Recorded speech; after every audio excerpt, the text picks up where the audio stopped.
Hello guys, Tyler here. This is my presentation to Mastering Time, my approach to academic success. So, here's a scenario. We have Colby here, who has an essay deadline, which is due in 3 days, a Felix meet and greet, which is for tomorrow, and a social gathering with her friends on that very same day. So, in this dilemma, she has 3 events, and she can't pick one event to specifically focus on. She wants to go to all of them. So her essay is arguably the most important because it's related to academics. You have the Felix meet and greet, which is a once-in-a-lifetime opportunity for her. And it also takes up the full day.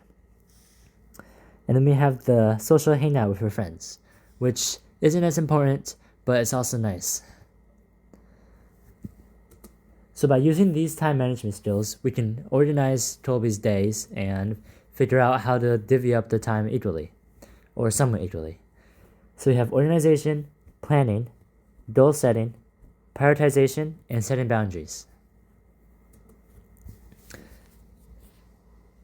For example, using the planning and prioritization, we have the SMART goal criteria: specific, measurable, achievable, relevant, and time-bound.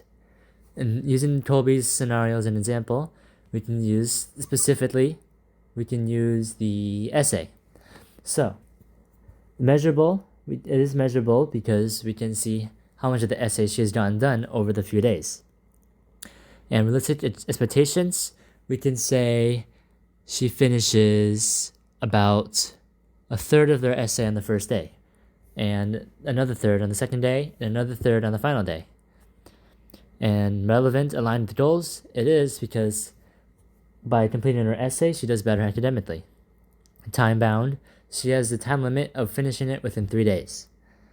And then over here, we can use this prioritization matrix by figuring out what exactly needs the most focus on. And over here is where we can use the productivity tools to help with our time management. We have, for example, digital calendar blocking, which is a technique to organize your events. And then over here, we have the task reminders and delegation, which can help show what needs to be prioritized and what needs to be done. An example of digital calendar blocking is this. On the left side, we have a chaotic and just like ugly looking planning of the days. So instead of having everything thrown in on every day, we have just the most important things on those days. So then everything else so when you finish these events, everything else can be done on that days too. So most important, the essay writing, the most important, so it'll be done on the first day. And then the Felix meet and greet, so that would take all day. And then whatever time you have left after that meet and greet, you can focus on the essay. And finally, the third day, which is more essay work, which is the final draft. So ideally, you would have most of it done in the first day, a little bit done in the second day, and then finishing up on the third day, along with the edits. This can help by having a clearer mind, having more quality time by having your schedule managed, and balancing your work and life relationship.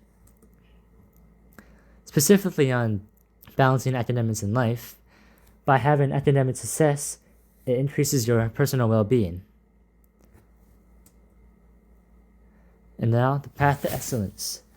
So by having rushed work and having no time management, it can cause a lot of problems. But by having this planning, you can have a better overall health. Basically, by using these time management skills and the usage of the productivity tools, there's plentiful benefits to this by having a balanced life and academic excellence. Thank you.